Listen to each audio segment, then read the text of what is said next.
and those online. I'm Mary Speck, Senior Advisor to the Latin America Program, and it's my pleasure to very briefly introduce this session on how business can join forces to fight practices that hinder fair competition and undermine development.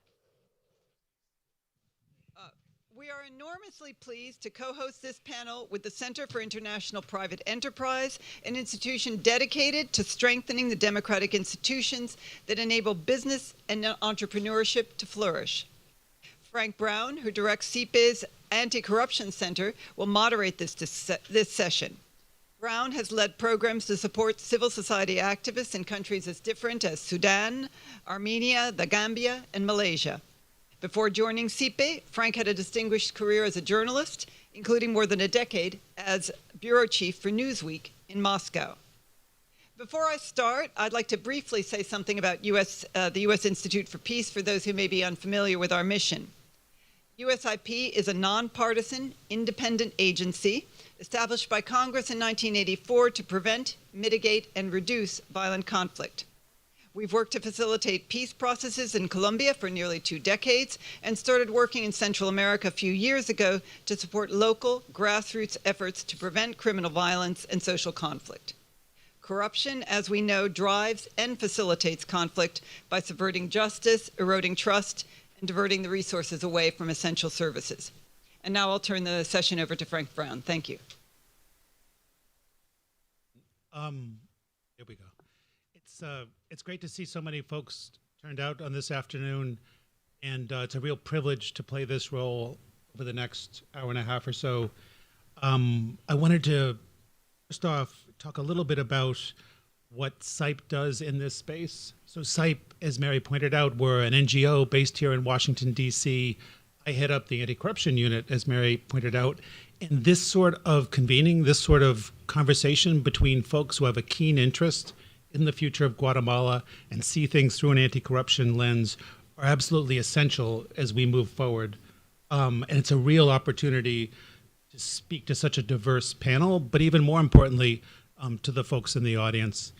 So with that, I wanted to make special note of 6 advisors who are here from Guatemala's Anti-Corruption Commission, as well as the executive director of the commission, Julio Flores.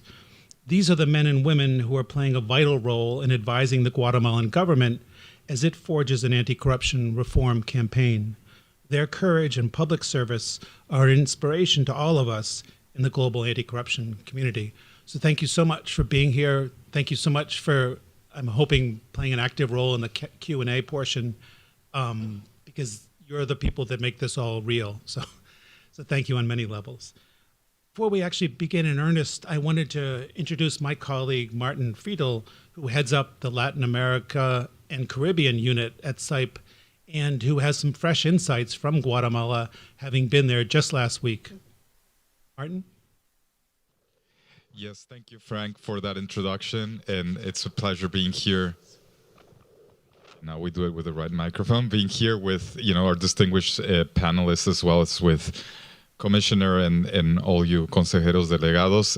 As Frank mentioned, I had the opportunity to be in Guatemala last week. Also had a meeting with the consejero and President Arevalo. And as SIPE, we've been working in Guatemala for more than 20 years and currently have a lot of programming trying to support the new administration, always coming from our background of working with local private sector, civil society. So we hope that this panel and our engagement with USIP is productive for the comisionado and the consejeros delegados, and that we can help sort of drive these reform efforts, which we know are a priority for the Arevalo administration. So anyways, we hope the panel is interesting, and also we'll be around here with a few colleagues for the Q&A session. So it's a pleasure to be here. Thank you very much. Thanks, Martin.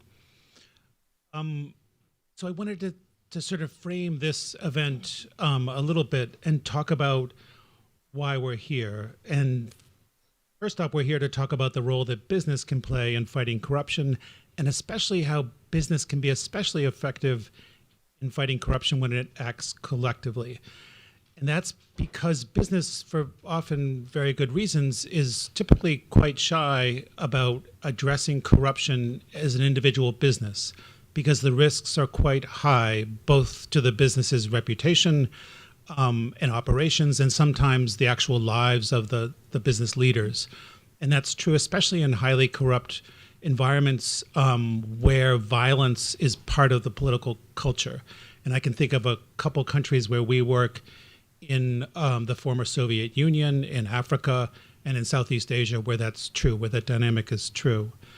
But that said, business, as it develops, as it grows, as every business hopes to do, in my experience, they increasingly embrace the rule of law and anti-corruption principles, because without embracing those two elements, they can't begin to access global markets and join global supply chains and access the credit that they need to grow. So there's a natural dynamic, an organic dynamic. As businesses grow, they embrace rule of law. They're searching for ways to talk about it, to advocate for anti-corruption reform, but they can't do it as an individual business, and they'll turn to others, and like some of the speakers we'll hear from, to provide the leadership and cover they need to move forward. This is especially true for SMEs, small and medium-sized enterprises, and that's at the heart of SIPE's work, because we exist not so much to represent, or not at all to represent, the multinationals of the world, apologies Walmart, but to represent smaller businesses, because they typically lack the resources to put in place anti-corruption programs and perhaps don't fully understand what the benefits are that flow from a strong anti-corruption compliance program. So I wanted to give very briefly one example of SIPE's collective action work, and that comes from Thailand.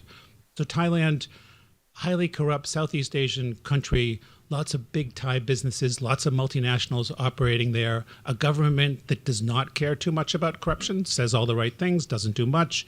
So this is an environment where businesses got together about 13 years ago and said that we're tired of being saddled with a negative reputation that Thailand has as a highly corrupt environment, a lawless environment. And we're going to get together, these businesses, and we're going to create an initiative to advocate for anti-corruption reform. So all these businesses got together. I think there were about 13 in the beginning.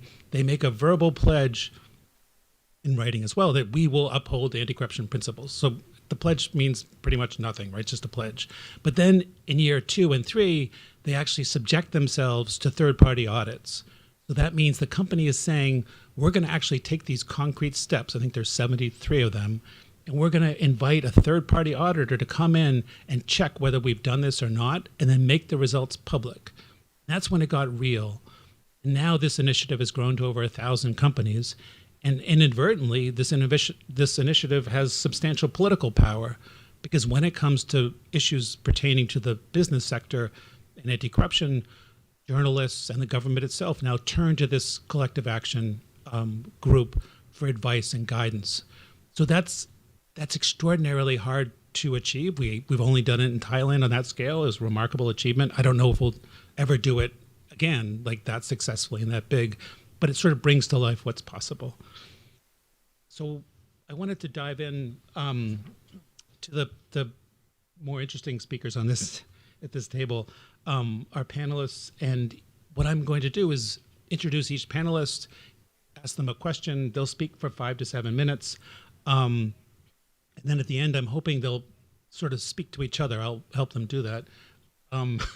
But we'll have some cross-pollination. Then we'll take a break for 30 minutes, and then we'll come back for Q&A. And that's when I think one of the most interesting parts of this will be when we'll have some interaction with you, especially with the advisors. So I'm going to start off with Lisa Miller, who I've known for years, and is somebody who at the World Bank has been a guiding light for much of the work we do at SIPE. So by way of background, Lisa is the World Bank Group Integrity Compliance Officer, and she heads up the Integrity Compliance Unit in the World Bank Group's Integrity Vice Presidency. She previously was a senior counsel in the World Bank's Legal Vice Presidency, focusing on sanctions and legal procurement matters. Prior to joining the World Bank, Lisa was in private legal practice in Boston and Washington. Her practice focused mostly on integrity compliance, sanctions, public procurement, and corporate matters. So, my question to Lisa is in front of me. Okay. So my question, Lisa, to you is, what strategies can be employed to enhance collaboration and strengthen anti-corruption commitments among key stakeholders such as governments, businesses, and civil society organizations? Well, thank you. Thank you, Frank, and thank you for inviting me to be on the panel. Before I jump into the question, I was asked to just give a very brief overview of what the Integrity Compliance Office at the World Bank does. And I'll be very happy during the Q&A if folks have questions on that as well. So the Integrity Compliance Office at the World Bank Group primarily works with entities that have been found through the World Bank Group's administrative sanction system to have engaged in fraud and corruption under World Bank Group finance projects. As a result of those findings, the companies or individuals will be sanctioned, meaning that they will be, in most cases, debarred, declared ineligible to participate under World Bank Group finance projects for a certain minimum period of time. And at the end of that period of time, they generally can only be released from the sanction if they've met specified conditions. In most cases, those conditions require the entities to put in place some type of integrity compliance measures that reflect the principles set out in the World Bank Group Integrity Compliance Guidelines. And I want to pick up on something Frank said. We don't work only with large companies. We work with a lot of SMEs, small, medium-sized enterprises. And so our expectation is that the entities will tailor their integrity compliance measures to their own risk profile, their own circumstances, their size, their areas of operations, some cultural expectations, et cetera. And we, in addition to working with those entities to meet the conditions for release, we engage in a lot of outreach. So our outreach can be in the form of workshops where we speak about integrity compliance principles. It can be in the form of the issuance of learning tools. And at the Q&A, happy to talk more about these if there's an interest. But, we have developed earlier this year, it was published, an integrity compliance guide for SMEs. It was developed by us together with the Korean Ministry of Justice. We also have developed an integrity compliance knowledge sharing platform. There's a QR code for anyone who's interested that has learning tools and resources.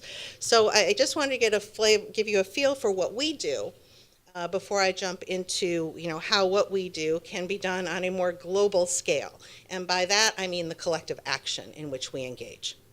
So, what strategies can be employed to enhance collaboration commitments among stakeholders? I think to start, it's finding a common issue. What is it? What is the anti-corruption initiative? What is the integrity compliance initiative that you hope to address? And then who are the relevant stakeholders? There's the private sector, there's the government counterparts, there are CSOs, NGOs, and others, academia, who all bring something to the table. So for example, the CSOs can act as facilitators to initiate the discussion. They can provide training. They can increase public awareness around that common issue that you want to address. And they can also influence decision-making to a degree. So how do you identify these relevant stakeholders? How do you find your common issue? And I want to also note that these can be big initiatives, these can be small initiatives. I was speaking at an event a few months ago, and there was a gentleman from a collective action initiative in Italy, and it was fascinating because I didn't even know this existed, but these were like the key pasta machine makers, and there's only 3 or 4 of them. But, they've developed this initiative among just themselves. But the good news is they're now all operating under the same integrity standards. And then there are some global initiatives that include many members. And I just want to talk about one of them to kind of touch upon these points of identifying the issues and identifying the stakeholders. And it's just one example of many, but it's one with which I'm quite familiar. So it's the Maritime Anti-Corruption Network, also known as MASN. So how MASN started was, there were a group of large, and they were large, now it's expanded to include some smaller entities as well, but these large shipping companies got together and were talking about the challenges they were facing in certain ports, being asked for illicit payments as they entered the ports. You cannot come into port, you cannot unload your goods unless you provide us with a little something in order to be allowed to do that. And it was becoming a very significant issue, not only due to the costs, but there were risks involved if you didn't pay. And they also had, there would be loss of goods. Let's say they had a ship full of produce. Your produce is going to rot if you're not allowed to unload and deliver. So these ship owners got together and said, how do we want to address this? And the initiative with which I am most familiar is what Massen's work in Nigeria. So these ship owners got together, identified the issue. We want to try to find a way to address this ask for illicit payments at the port. Now, who are our counterparts in the government? Well, they were the customs agents. They were some of the other port authority officials. So then they started to broaden the conversation. They spoke to the port agents, officials. They spoke to the customs agents, and they said, you know, we're not going to make these payments anymore. We need you to do something with us. We can't just sit there and say we're not going to pay if there isn't some recourse for the guys on the dock who are asking for the payments. So they developed a system whereby they got these officials on board, and the government was now saying, this isn't allowed. This isn't something that we are going to permit. We are now going to take recourse if our officials, are asking for these illicit payments. And so eventually the message started to get out, and the port workers were saying, oh my gosh, I could actually lose my job. Something can actually happen if I do this. You know, before no one cared, but now not only are the ship owners refusing to pay, but our bosses are actually taking action if we're doing these things. And so now what they've done, they've actually set up an alert system with the ship owners, with the government, with third-party overseers, kind of the neutrals, who a ship will send an alert and say, hey, I expect to be in port in an hour. So now everyone's on notice that the ship is coming in, and the officials can say, hey, this ship is coming in. You all know what to do and what not to do. And then the ship comes in, and if someone asks for an illicit payment, the captain can send an alert. And now it's not just going out into some ether that no one ever deals with. This guy's boss is now going to find out that the guy asked for the illicit payment. So there's actions that are now being taken. And so what they have found is through this initiative, the asks have become less frequent, and things are working much more smoothly. And so now this is being replicated elsewhere in India and other areas where there's significant shipping industry. And so that's just one example where it started out simply by identifying the issue. Relevant private sector entities talking about the issue. Those entities then saying, okay, now who do we need to talk to in the government? Getting those people to sit at the table. And then getting a process in place to actually address the issue. So it can start small. It can start just with an idea, and then getting the right people to the table and taking it forward. So I think, you know, that's really one of the strategies. Identify the issue, identify the relevant stakeholders, and then sit together to try to come up with a way to address those issues. So thank you.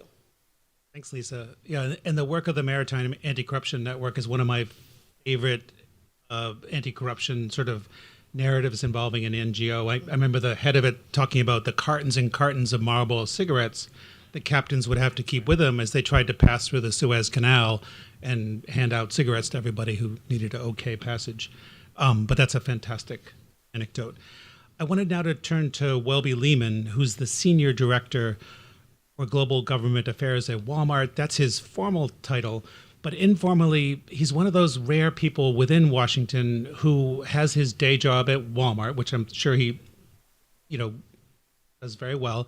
But he also has this ability to see across lines and beyond silos and understand how Walmart's work, which is often quite substantial in its potential to change behavior in Guatemala, for example, he can see the connection between Walmart's formal work and how it benefits all these other actors, including folks in this room.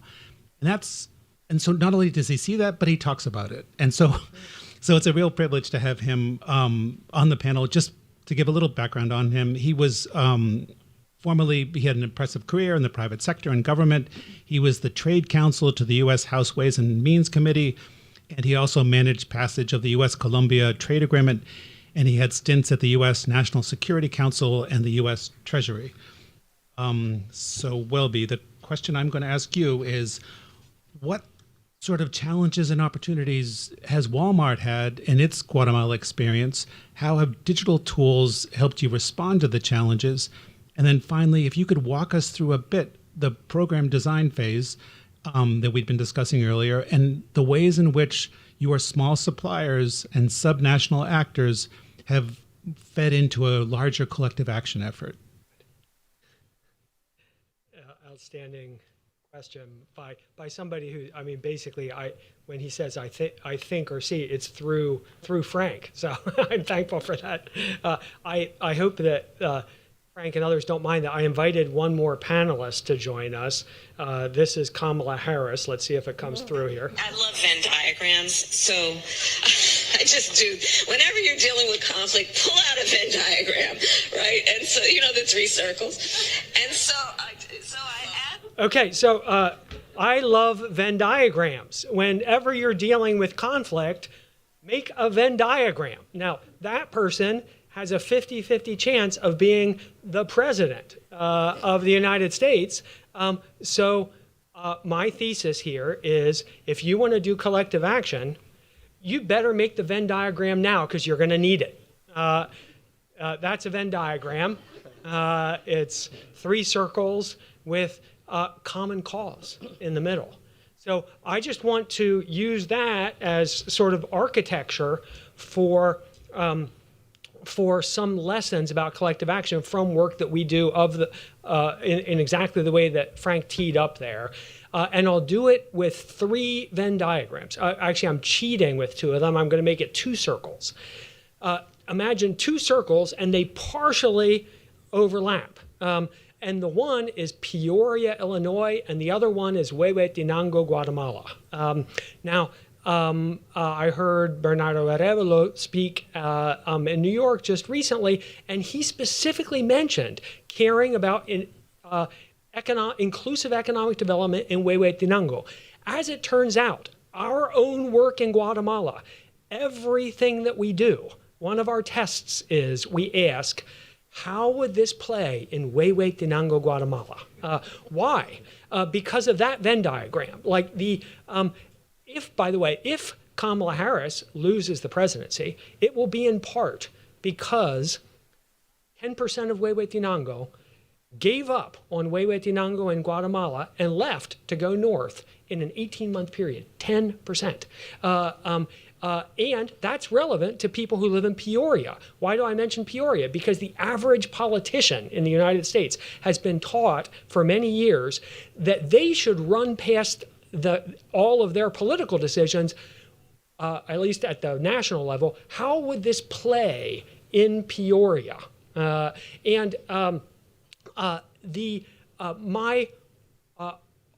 My reason for that Venn diagram is you quickly realize the power of root causes of migration as a driver of realities and commitments in both Peoria and in Huehuetenango. And you realize something else.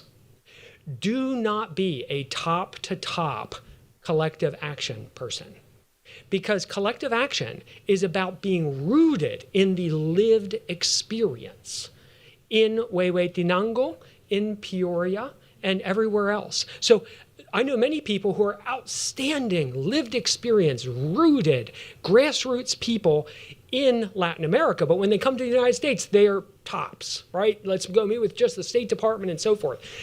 You need to understand the realities of Peoria as well here, because that's going to drop, because the president certainly has to. So that's the first one. And that first Venn diagram, lessons learned, lived experience is the whole point. You need to know the lived experience. That gets me to Frank's point that why is Walmart relevant? Because we're a big institution, because of scale for good. That's what every big company says.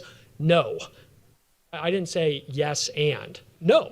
No, actually, that's not why. In fact, that is the siren song that leads people towards excessively institutionalized thinking, out of which drop all the lived experience. And they get the design wrong. They get the purpose right. They're definitely going to have an anti-corruption and integrity program and all that. And they're again and again and again, systematically, they're going to get the design wrong and then wonder, why does this stuff never work? Because it's not that stuff. It's the lived experience that gets you the design right. But you have to start with the lived experience at the very start, which means the actual people who have the lived experience. That's the first thing. Second thing is hope. Huehuetenango won't change overnight with regards to its ability to provide a fulfilling, prosperous economic opportunity to its residents. But it can produce overnight hope, a flourishing of hope, rational hope. And that is why sequencing matters. It does matter what you start with. I'll give you an example. We think, obviously, with digital tools for rule of law and inclusive opportunity, which is what we work on, we think that you could do all sorts of wonderful things using digital tools to improve transparency and economic opportunity. But look at the case of Guatemala. Look at the case of Ghana instead of Guatemala. They started with tax administration and they got riots in the streets because people didn't have hope yet. And they were right not to have hope that improved, more transparent tax administration wouldn't just result in it falling into the same corruption bucket where people they don't trust misuse their tax money.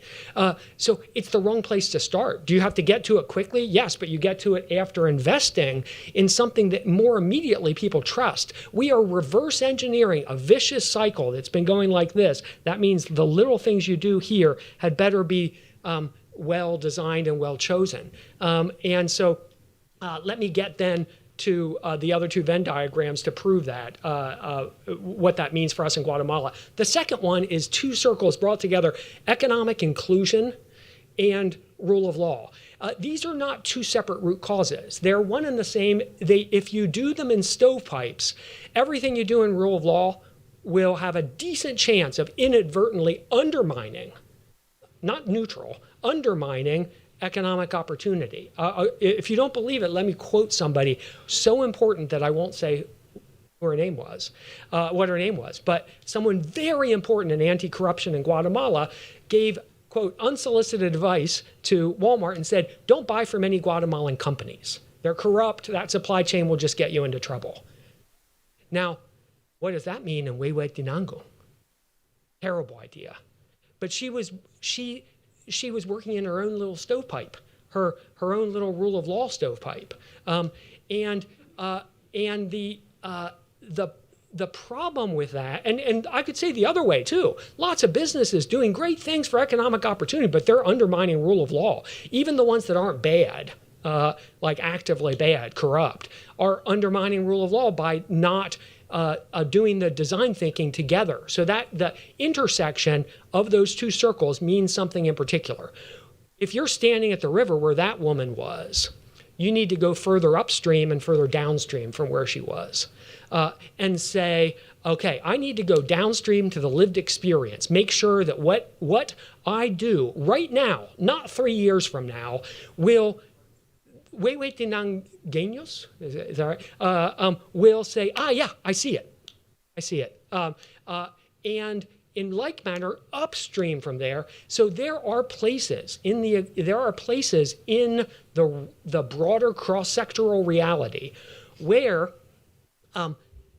you get a cesspool of corruption, and it also happens to be an authorizer of inclusive economic opportunity.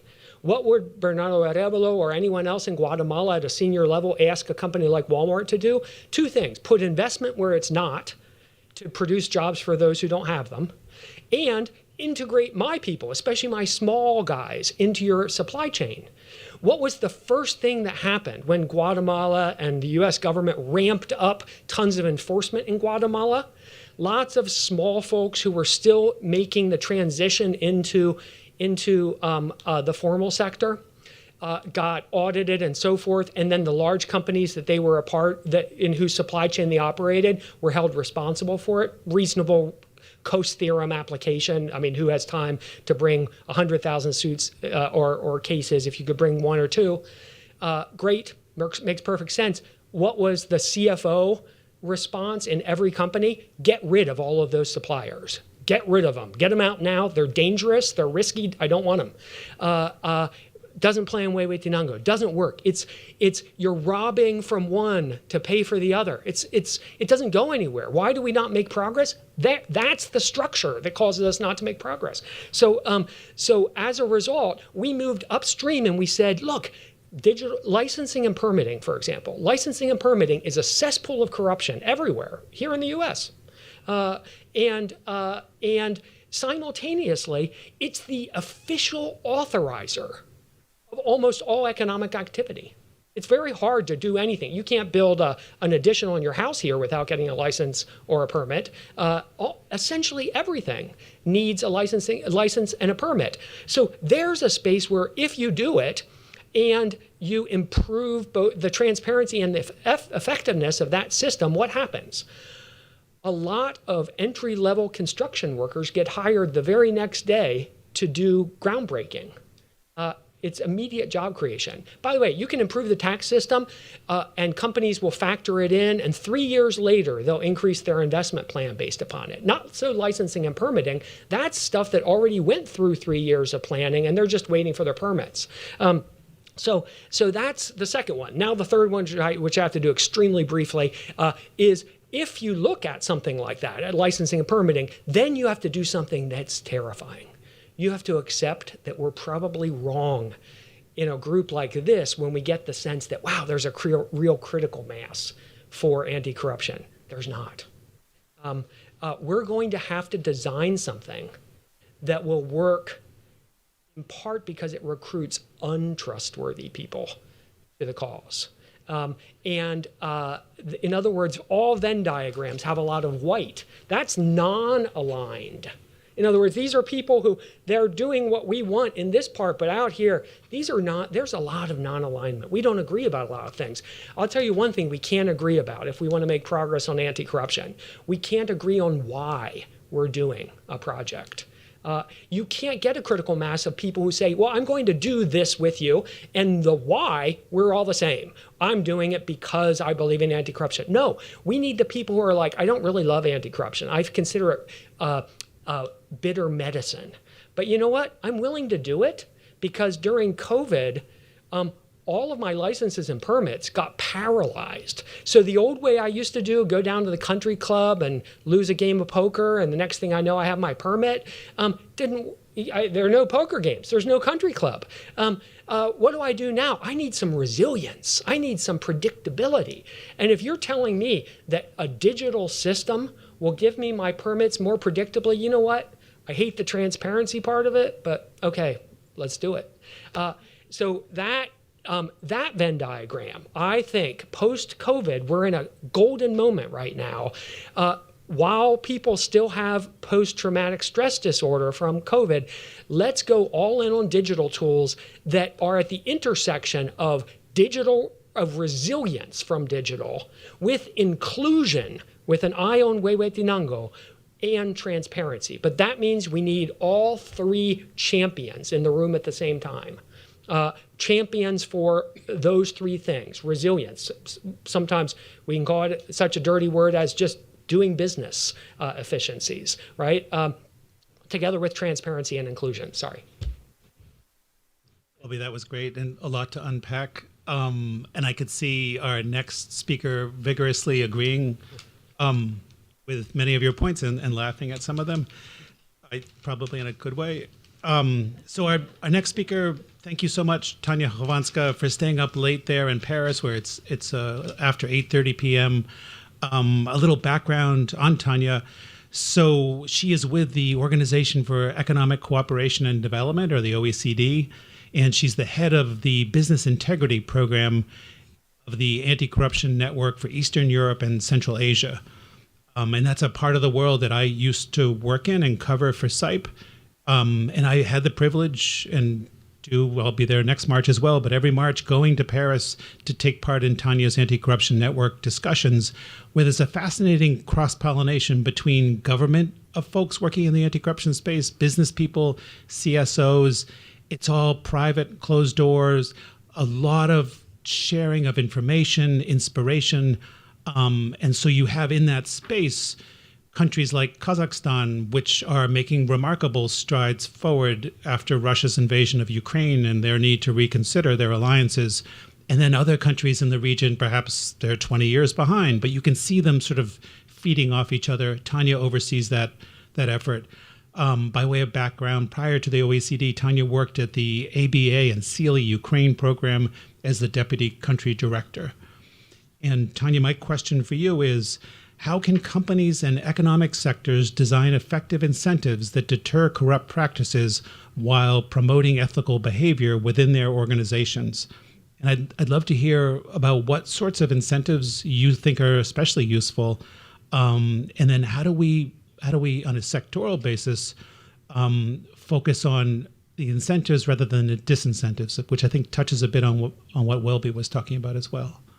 Tanya? Yes, thank you. Hi, good afternoon. I'm completely confused in times, but good afternoon, I guess, for all of you. First of all, I'm really sad about the fact that I'm not there in person, so that I could participate in the panel live, but I'm happy that I had this opportunity to join. I absolutely enjoyed and loved the two answers before me, and I would like to thank Welby, because he really kind of laid the ground for what I will try to talk about. And the question on the incentives, I think it's a huge question, and the one that my organization is trying to tackle for a very long time, since 1997.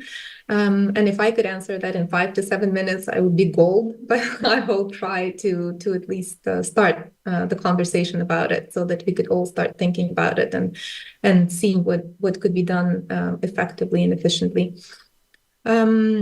I think that I will actually, I love the idea of the diagram in the middle, in between the two issues of rule of law and economic opportunity. And in fact, I believe that incentives is exactly in the middle, because it is something that should bring economic opportunity and should bring benefits for those who will engage in good corporate behavior, and will not engage in corruption, but it should be done within the scope of the rule of law. So I think that that's kind of a perfect ground for what I would talk about. And just very briefly, as I said, my organization has been working on this issue for a very long time.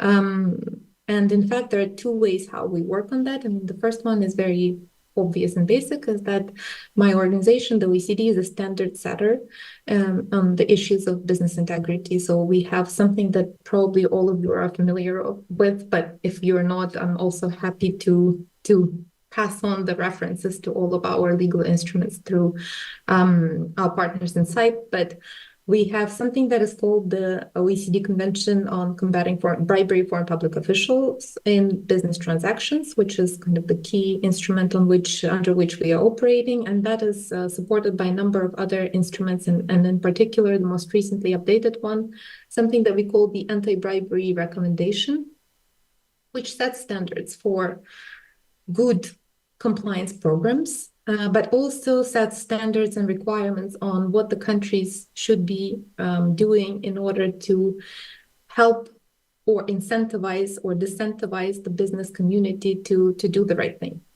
So this is one way how my organization has been working on this. And we have also a set of standards for state-owned enterprises, because the convention that I mentioned and the recommendation looks kind of broadly at the internal controls and compliance mechanisms for all types of businesses, but we also have something for state-owned enterprises. We have something on responsible business conduct. We have something in particular on the M&As, so multinational enterprises. So we have kind of a host of different standards to which the countries sign up, and then we hold them responsible to that.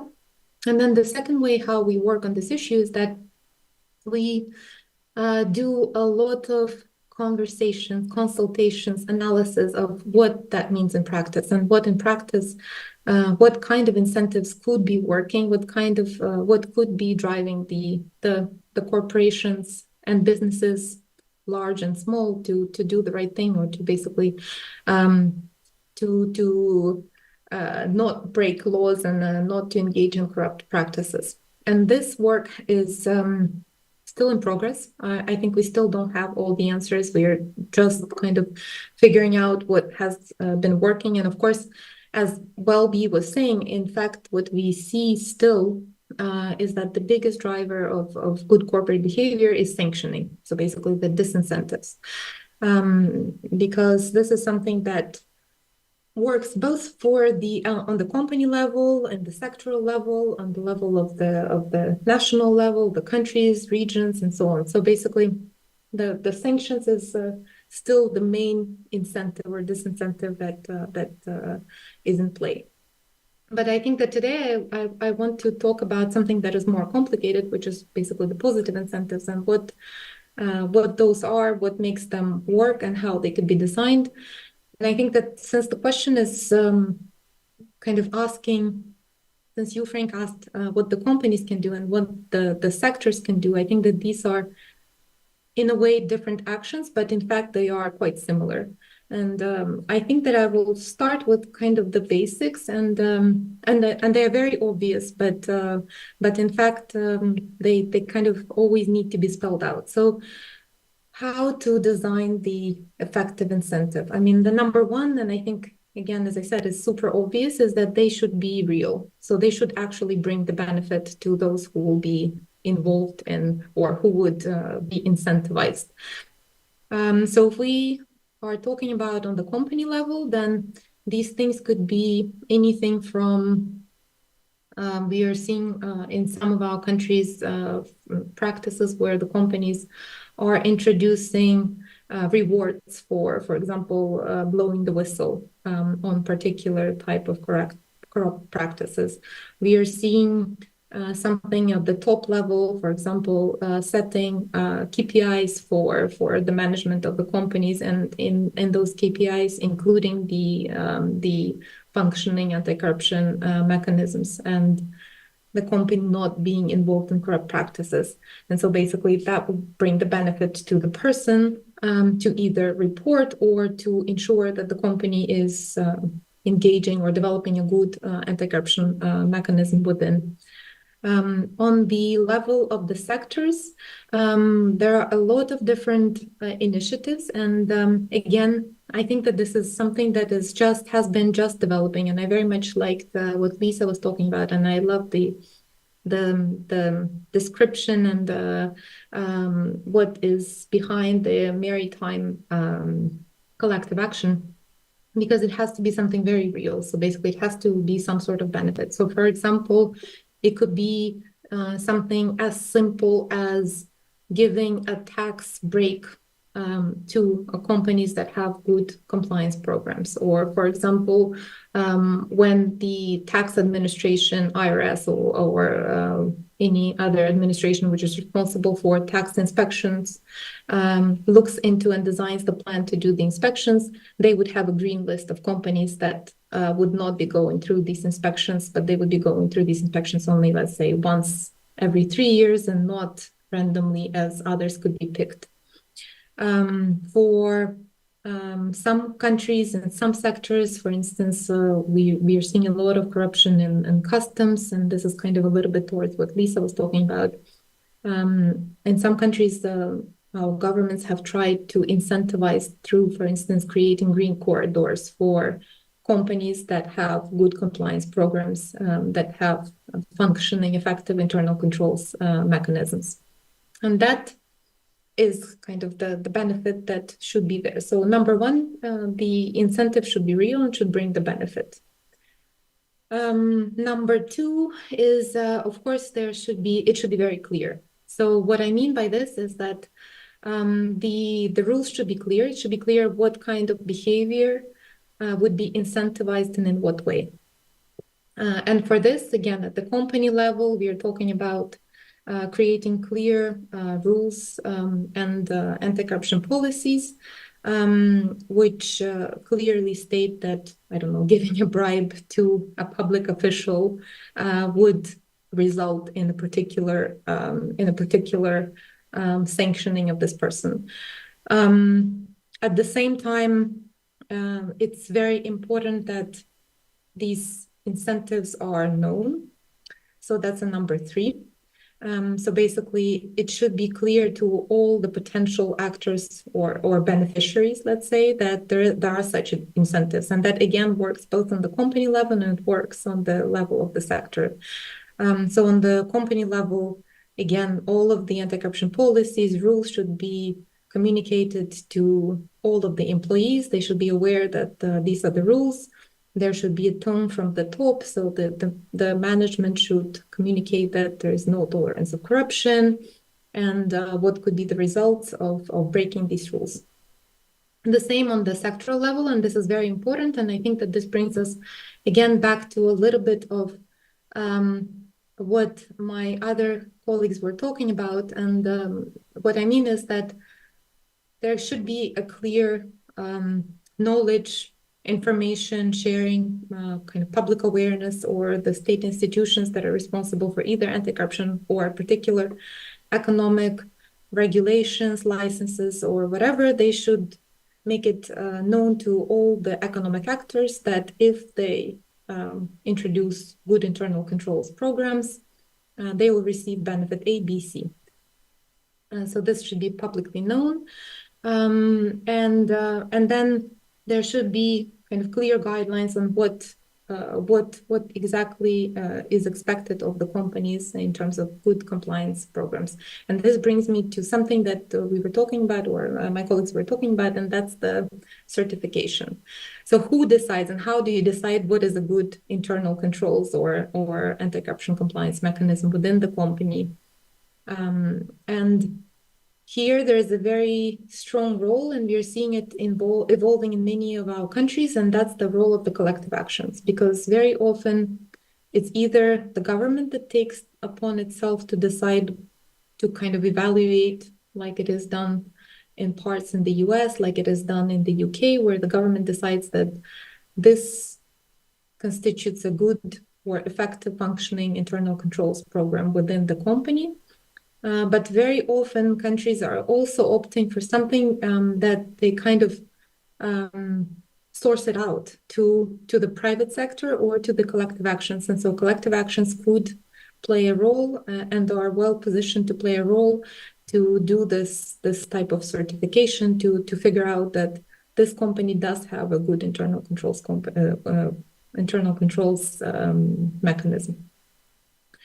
So, as I said, first, I'm just coming back. First, the incentives should be real. Second, they should be clear.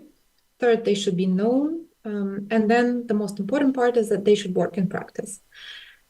So again, and that brings us, I think, to kind of the most important part, how to make them work in practice. And of course, it means that the incentives should be fair, that the incentives should be enforceable. So if we talk about this incentives, that's quite easy. I mean, you can take a look at whether the, I don't know, legislation on anti-corruption or liability of legal persons is being enforced or not.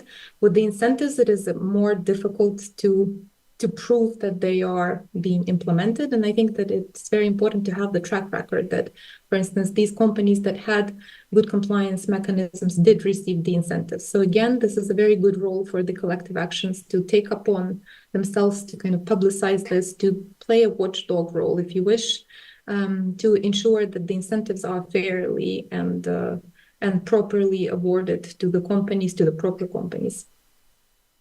And then I will come back. So these are the 4 kind of main factors that should be in place in order for the incentives to be working. And I will probably come back a little bit to the collective actions. And my colleagues were talking about different benefits of the collective actions. And I think that these benefits also play out very well in terms of, in the framework of the incentives. So As was discussed already, the collective actions provide kind of the multiplying effect. So for the incentives, it is important, as I said, that the internal controls in the companies or in the sectors are done properly. And very often the smaller companies, the small and medium enterprises do not have the necessary resources to do the training, to develop the proper mechanisms, to know even what the proper mechanisms are, how to put in place, I don't know, clear rules, what those clear rules should be, how to communicate them correctly, how to do the training of the staff, how to set up the reporting channels, how to create the whistleblower protection mechanisms within the companies, how to empower the compliance services to act on whatever corrupt practices that they uncover. So for all of that, the collective actions could help because they pool the resources for the training, for the advice, for the guidance on the devising of these mechanisms that could be then used in order to receive the incentive or the benefit through the incentive. Then the second thing where the collective actions are very important in the context of the incentives, and this was also mentioned by my colleagues before in kind of different contexts, but by uniting, the businesses would have a bigger chance to have the influence that they wish on the governments. So they would have a chance to get to the table, to be in the discussions when the government is deciding and devising the incentives that would make sense for the businesses. But this is also super beneficial for the governments because the governments then could hear kind of in more, let's say, concentrated form what the interests of the businesses are and what could make sense or what could be a real benefit or what could bring a real benefit and therefore make an incentive worthwhile for the businesses to engage in the good corporate behavior. So basically, the collective actions would allow the businesses, small, medium, big, to have a kind of a bigger weight and a better place at the table when the incentives are being devised. And this also goes towards the sanctions or towards the disincentives. So this is another role for the collective actions in terms of working on incentives. And then finally, as kind of, I think, again, very logical, the collective actions help raise the bar, which I think is very beneficial for the government, because the collective actions could set the standards and say that this is what we, the honest business, this is how we, the honest business, want to do business, because for us it makes sense, because it is economically sound. And then the other businesses have kind of a peer pressure, would have a peer pressure. And so the setting of the bar is very important and could be done through the collective actions and could be another benefit vis-a-vis the incentives of businesses going and doing it jointly rather than separately, kind of fighting this fight. I think that for different sectors, different incentives would make sense. So for this, I probably would really have to have much more time to kind of delve into, and I would be very happy to answer any of the questions as we go on. And I think that one last point that I wanted to say is that I think that collective actions are very important in building the trust between the government and the businesses, because my organization is working very much with the governments, and we are trying to figure out the role of the government in incentivizing and enforcing the integrity standards in doing business. So very often we see that the governments don't trust the business doesn't trust the government. So I think that the collective action could be a very good, honest broker between the two, sometimes and often well-meaning players, stakeholders, actors, in order for them to engage in the dialogue. So I think that the collective actions could be a very good platform for a dialogue on developing the incentives that work. Thank you. Thank you, Tanya. And it's interesting you mentioned the certification dimension of collective action, which touches on audits, which will be our next subject. Before we get to that, I wanted to make a quick programming note. Evidently, we can go a little long with this session, so Mike, don't worry. You'll have enough time to speak. And then we also will be able to take some questions as well at this stage, because this is the public part of the program. So this is the big chance for folks who are online or part of the public to ask questions. So with that, I wanted to recognize our next speaker, who I think probably has traveled further than anybody in the room except for the advisors from Guatemala. He came from Texas, and so this is Mike Denley, who's from Texas A&M University, and he's our academic expert. So he's going to ground his presentation in, I think, probably a more rigorous sort of standard than at least my remarks adhere to. So Mike's focus is on political economy of development with an emphasis on corruption, foreign aid, and natural resources. His work appears in the Annual Review of Political Science and the Journal of Conflict Resolution. Outside of academia, Mike has worked or consulted for the World Bank, Inter-American Development Bank, USAID, U.S. State Department, and the EU Commission.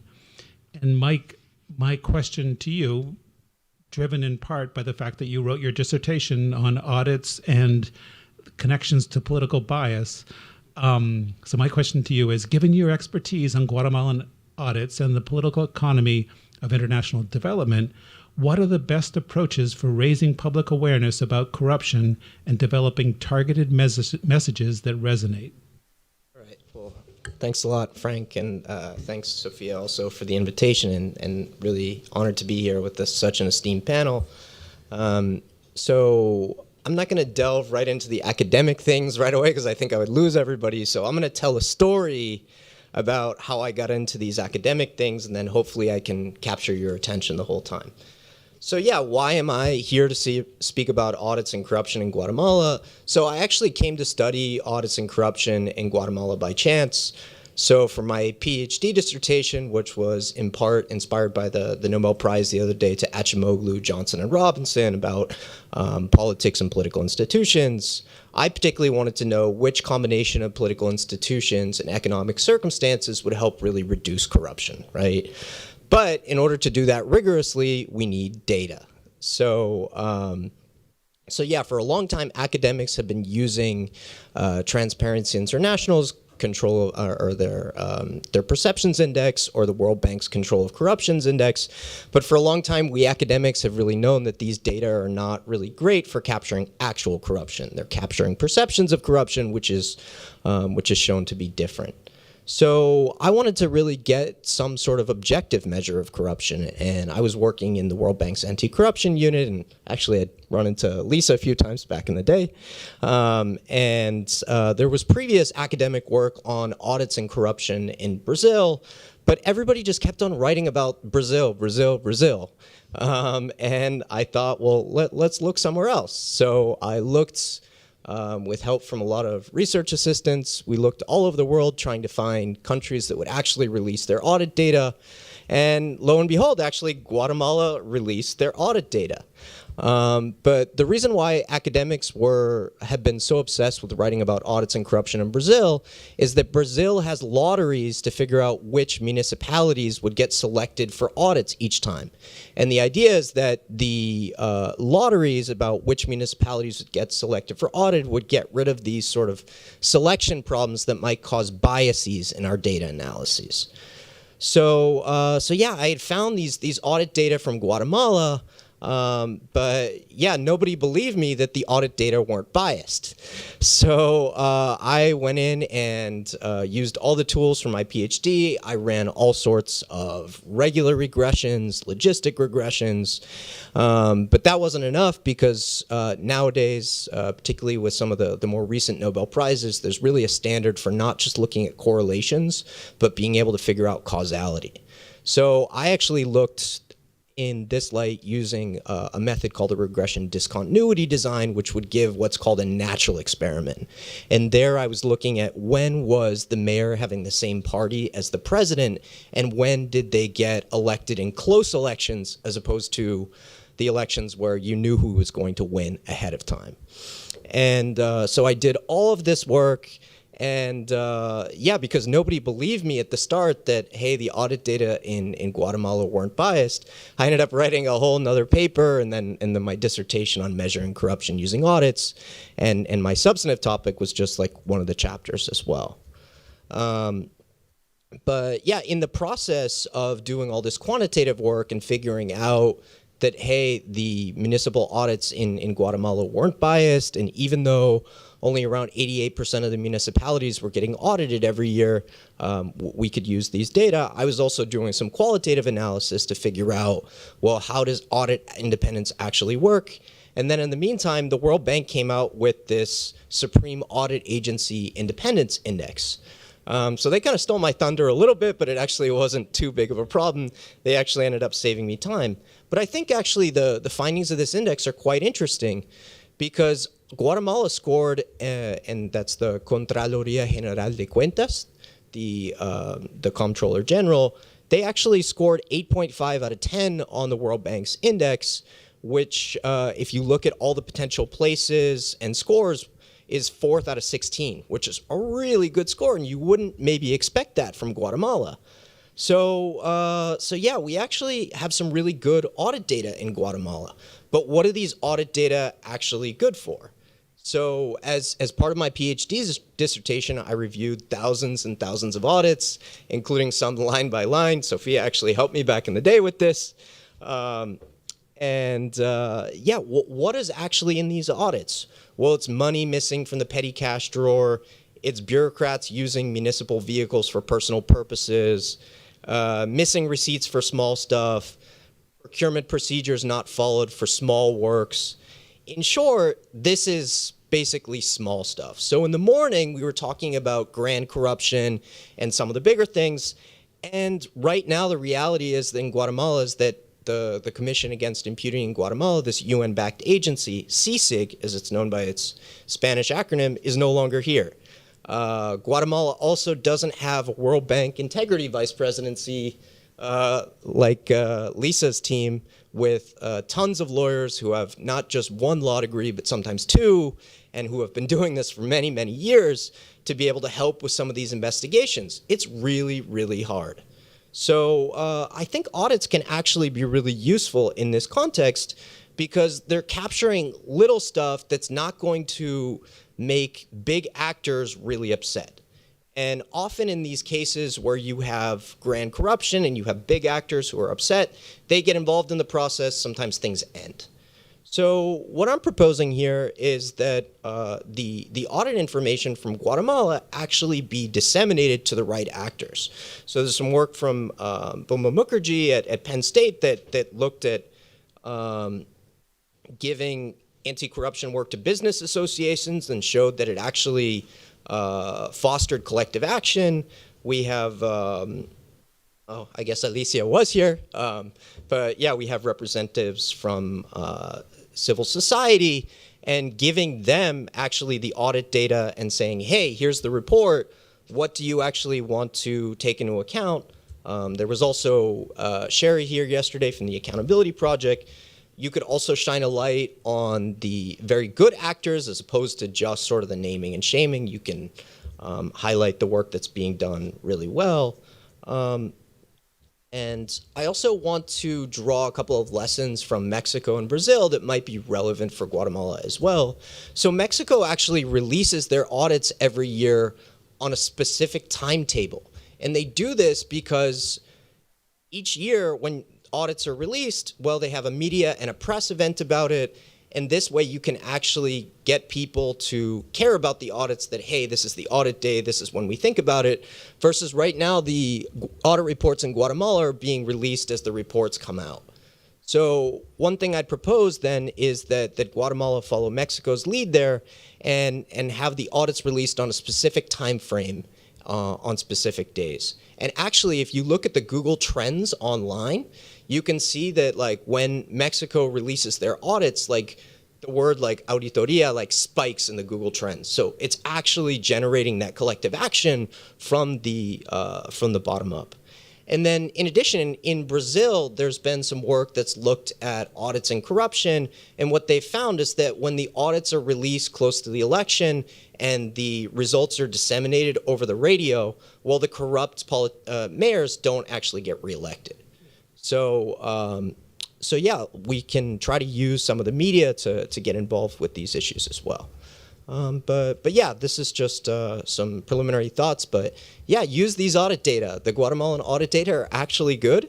I've ran them through every test imaginable, correlation, causation, backwards, forwards. So yeah, you have a resource. Let's use it. Thank you, Mike. And before we start taking questions, Mike gave a couple shout outs to folks in the audience, and I just wanted to amplify those at risk of embarrassing the people that were shouted out. So Sofia Gonzalez works on my team at USIP, and she and Megs Blum helped put together this event. They were huge players. Without them, it literally would not have happened. And then the other shout out was to Sherry from Accountability Lab, one of my favorite anti-corruption NGOs. And like you mentioned, there's this notion that little stuff that won't get big actors upset. And Accountability Lab, if I have this right, much of your approach is sort of hyper-local, looking at instances of people being denied access, for example, to municipal services, and the sense of outrage and concern around corruption that generates, and then driving things forward. And then somebody else, Welby, it was you, talked about the lived experience. And I think that too feeds into Accountability Lab's work. Anyway, so just a bunch of shout outs before we start taking questions. And perhaps we would take questions first from folks online because they won't have a chance to schmooze and network during the coffee break. So I'm not sure how we do this, but sorry. Okay. So I think let's say we have, because I don't want to deny people access to the coffee break. So let's take 10, 15 minutes for questions. And then we'll break. So any questions from the audience? Oh, sorry. To you, Mary.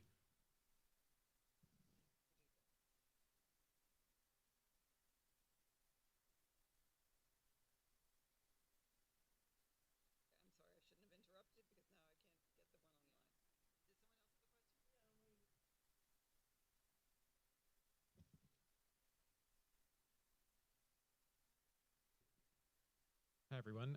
I'm Matthew Siebel. I work on the Nonviolent Action Program here, which deals a lot with social movements and collective action in that sense. I really, really enjoyed this panel. Thank you all very much for taking the time. Michael, I'm a fellow social scientist, love the RDD stuff. I'm going to not take a swing at it now to not bore these people, but nice work. That sounds really cool. So I just want to highlight comments from Welby's conversation about the need to kind of locate collective action in people's lived experiences and grassroots on the ground, and also the fact that there's not necessarily a critical mass for anti-corruption work. I thought those were two really important threads that kind of prelude my question, which is I want to understand how you all see the relationship between social movements and business interests, which I think are different. So some of the examples of collective action that we've heard from this panel involve, at least the way I heard it, business leaders getting together to solve a collective action problem amongst themselves that is mutually beneficial to them. So I think that's important, but it's not the same thing as coordinating with a grassroots anti-corruption social movement. And so I want to understand more about how you panelists understand the relationship between social movement activists and businesses in spaces like Guatemala. I mean, I think Michael starts to get at more of this when you were talking about the timing of the release of audit data, which implies like popular interest in these things. But I'm kind of looking for more here. I want to understand how you think businesses should be engaging with social movements in these spaces.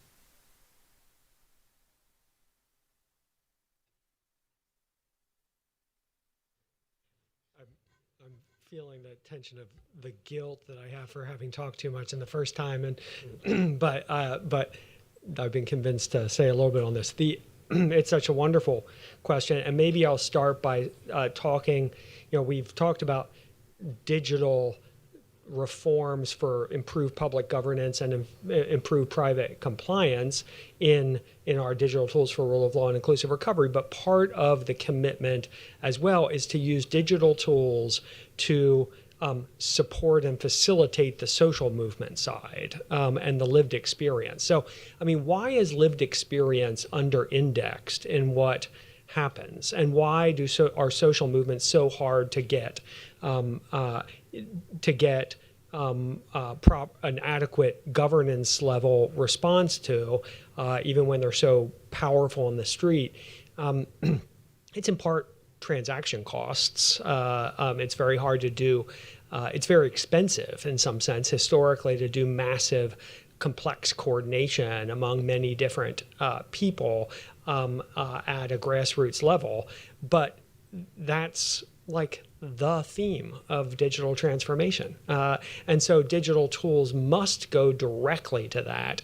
And so businesses who have, in some sense, privileged access to digital tools must make a commitment to using digital tools to drive down the costs of complex coordination within their own grassroots stakeholders. Those stakeholders are customers to us, they're citizens to other actors, they're members of social movements, and they've already set an agenda. And it's not necessarily the same agenda as the question that a business-funded focus group wants to start with. And so in that sense, commit to real design thinking.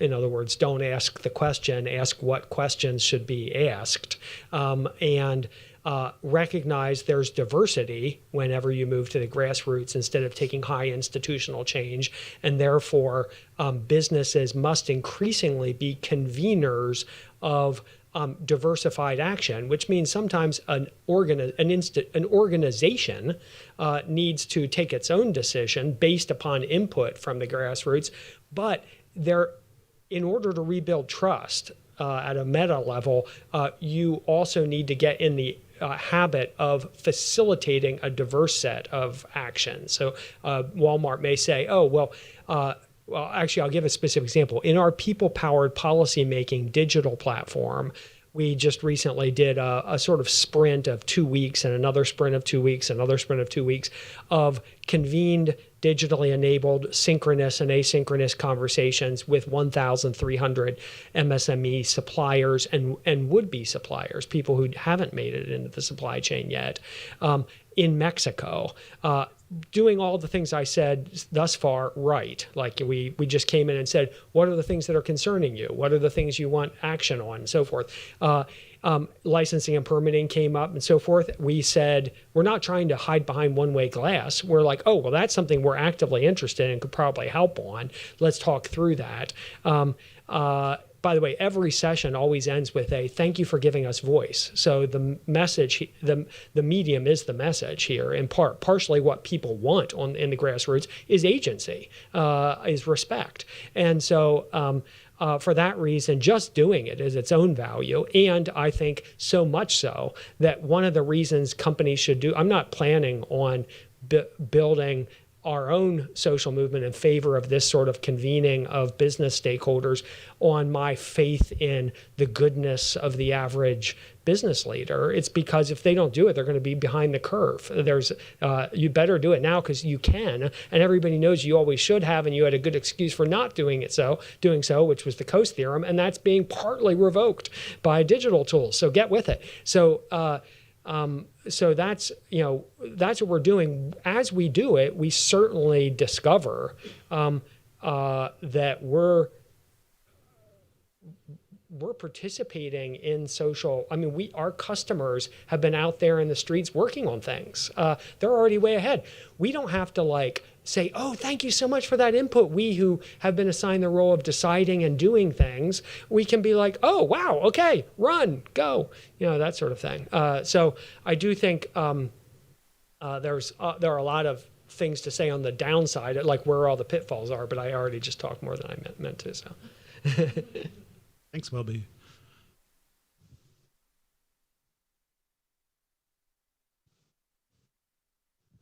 Hi, this is a question from the webcast. I'm going to read it. The most important thing is effectiveness. How do you intend to convince ordinary, simple people that fighting corruption will pay off? They're used to the fact that nothing is for free. So that's probably a question anybody could answer. Welby, given that you already answered a question, maybe we'll leave it to the other three. Anybody thoughts? So there was actually a question we didn't get to, and I think it's an important one. It had to do about how do you make these initiatives sustainable, and I think that has to do with the effectiveness. And I think, how do you get people to buy in? It's a tough one, because as long as, one person is willing to pay a bribe, someone is going to stand there and ask. So, to make it sustainable, to make it effective, to get the buy-in, I really do think you have to have that critical mass. And again, we're going back to collective action. And I think I'm going to steal something Tanya had said in the context of incentives, and I'm going to adapt it to the collective action context. She had said there are really 4 things that are critically important. And so the first one she mentioned, you need to have an action that's real. So how do you get people to buy in? How do you make it effective? You have a tangible goal. You don't have this pie in the sky, we're going to have zero corruption, it's going to be this utopia where no one ever does anything wrong because it's the right thing to do.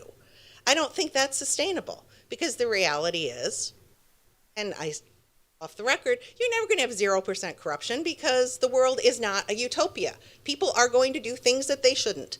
So the reality is you find a tangible goal. And this is the issue we want to address. These are the folks that agree to address this issue.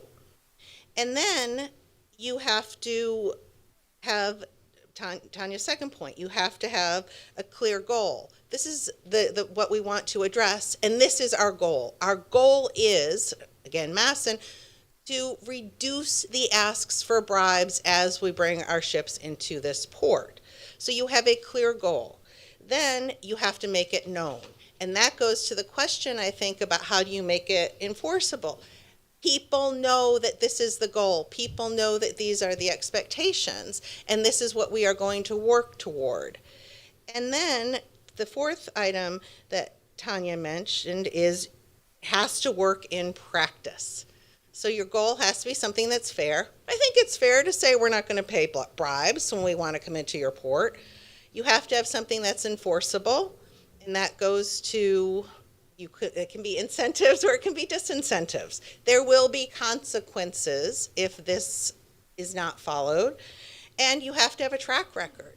You show it works, and if you show it works, I do think that's how people can start buying in, because if you don't see anything changing or anything happening, people give up. So you have to have those 4 things, and again, you have to have something that's real, you have to have a clear goal, it has to be known to people, and you have to show that it's working in practice. And that means you have to have some type of an enforcement mechanism. And hopefully with all of that, you have a sustainable approach that also then brings people on board, because they actually see the change happening. And it gives them confidence to maybe even then take the next step and address the next goal. Maybe it's permitting. So I think it's you start with these small chunks, and then hopefully they can then build into something bigger. Thanks. Thanks, Lisa. That was great. And I think we have time for one more question, I believe, if there is one. We have 2. So if folks on the panel, if you could answer very briefly. Hi, good afternoon. I'm Soledad Garcia Muñoz. Currently, I'm a Distinguished Fellow of Georgetown Law, Human Rights Institute, and until last year, I was the first Special Rapporteur on Economic, Social, Cultural, and Environmental Rights of the Inter-American Commission on Human Rights. I really enjoyed the panel. I thank you for having me, especially to Welby, for giving me the information.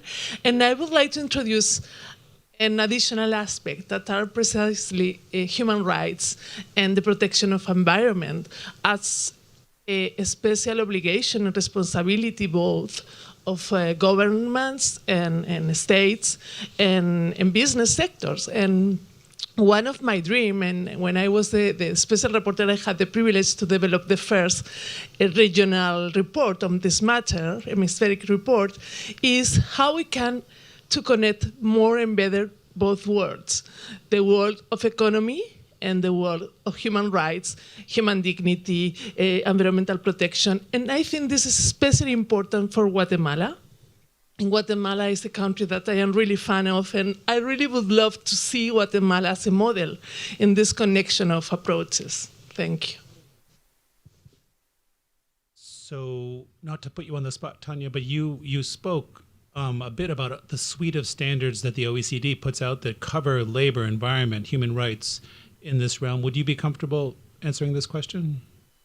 Yeah, absolutely. I think that this is, I take it even not as a question. I think that this is kind of a thought which I fully support, and I'm happy to talk a little bit about it. Yes, I did mention that my organization not only looks at anti-corruption and corruption and trying to kind of look at it in isolation, we look at different things.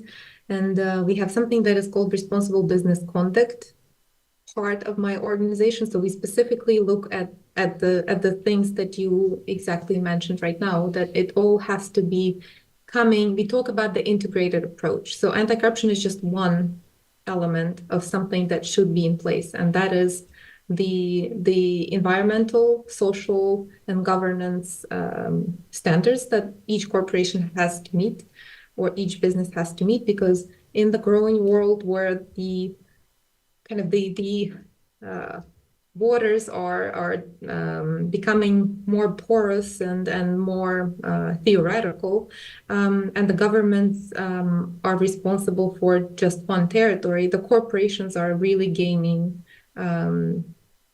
space.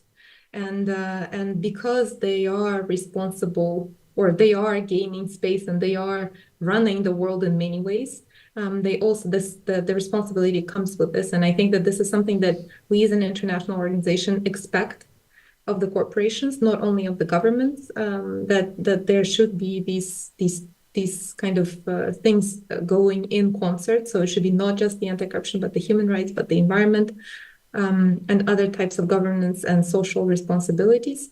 And then that is expected both from the government and the businesses. So I fully support it. And as I said, we look at it more and more. And just recently, my organization has adopted a recommendation that goes specifically towards this issue and talks about the due diligence guidance for the responsible business conduct. So this is something on the agendas of the governments and of the businesses. Yeah, and Tanya, thank you for pointing out the due diligence dimension, because that's when it gets real. Yeah, so real quickly, we'll take one more question from my colleague, Dana Berenger, who I can personally say I've learned a lot about anti-corruption in Mexico from you, Dana. She also works at the Center for International Private Enterprise. Dana? Thank you, Frank, and thank you all for your opinions, insights, and also visual presentations of the Venn diagram. I appreciate it. So I think a little bit more specifically, over the past decade, we've seen a significant increase in the use of investment screening mechanisms and tools such as ultimate beneficial ownership registries as a way to combat corruption and protect national security interests from non-friendly actors. And this is typically kind of a government, like, top-down policy approach, but we have seen some pretty strong examples of collective action between the private sector, civil society, and governments to support the implementation of these tools and these mechanisms. For SIPE, we've been lucky enough to work with a partner in Chile to support the passage or near passage of legislative reform to establish an ultimate beneficial ownership registry. But it's a very different context than other countries in Latin America, let alone the world, right? There's a strong political will amongst the private sector. So my question for all of you, and I think you have all kind of touched on this at different points in your various presentations, but how do you build that base for collective action? How do you generate that will when it's maybe not as obvious or present? And how do you find that intersection in between the three different circles, right, to find common ground where you can work together? So, Mike, I don't know, would you be comfortable taking this one? Maybe Leisha should answer it, just because I know the World Bank was working on that when I left. Diomedes Beroa was working on that. I don't know, did you guys move further with that, with the beneficial ownership, or not so much? So on UBO, yes. In World Bank procurement context, yes. But they have made movement there, and that is something that they're now looking at more than they had in the past. But I think the specific question is, how do you? May I steal this? How do you fill this? little circle. And, that's the $1 million question. I think I actually think, it goes to the first question they've been asked about the relationship between social movements and business interests. So, how do you get where's that convergence? And I think the convergence, and I might flip it over to Welby on this, I think the convergence may in some cases come when it hits the bottom line of business. I think that can be a motivator for business to get on board. I think that there's a convergence where, for government officials where there are consequences for their bad behavior. I think that, sometimes you can have a convergence to Tanya's point. If there's an incentive for business to do something, we're going to, I think one of the examples that was given was, we may get fewer inspections if we're on a green list. So I think and then, again, you have the disincentives. We don't want to get sanctioned. So I think the convergence is trying to figure out what's at stake for each of the various stakeholders. And how do you kind of tap into that and find that common ground? And I think part of it is what's the enforcement on the government end, what's the enforcement vis-a-vis private sector, what's the enforcement vis-a-vis public sector actors, and again, how does it hit the business? Because their incentive at the end of the day, and I think it's great that there are the incentives for companies to do clean business, et cetera. But at the end of the day, if you're a profit organization, you're looking to make profit. So, how do you impact that? And what matters to each of these different actors, I think is really where that convergence comes. I don't know.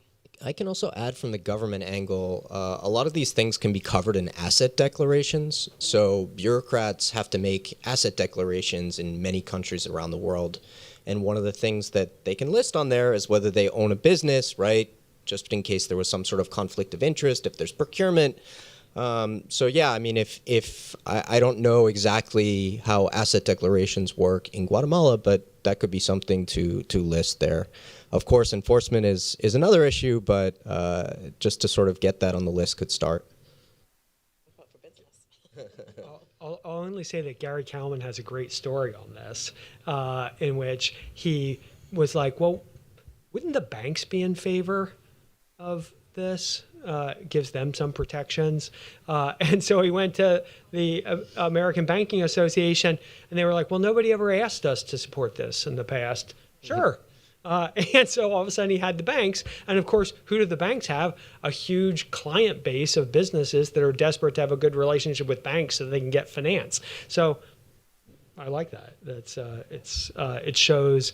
Oh, and he said, by the way, he came back to some of Transparency International. Oh, Gary, of course, for those who don't know, is the head of Transparency International US. And he came back and told some of his civil society friends, and they were like, what? You're working with the banks? No, this is not good. But there you go, collective action. Thanks, Welby. And just by way of context, so Gary was gathering support for what became the Corporate Transparency Act in the U.S., which is the U.S. version of the Beneficial Ownership Transparency, the UBO legislation. And in our anti-corruption circles, he's a sort of this prophetic near genius figure who a lot of us look up to. So with that, I think I will say a big thank you to Tanya for staying up till 9:30 at night, to Mike for making the journey from Texas, for Welby and Lisa, for you didn't travel so far, but you made some big contributions. And I'd like, if you don't mind, perhaps we could give them a big hand of applause. Yeah. And so we'll take a bit of a break for coffee and snacks, and then we'll reconvene here. Thanks, everybody.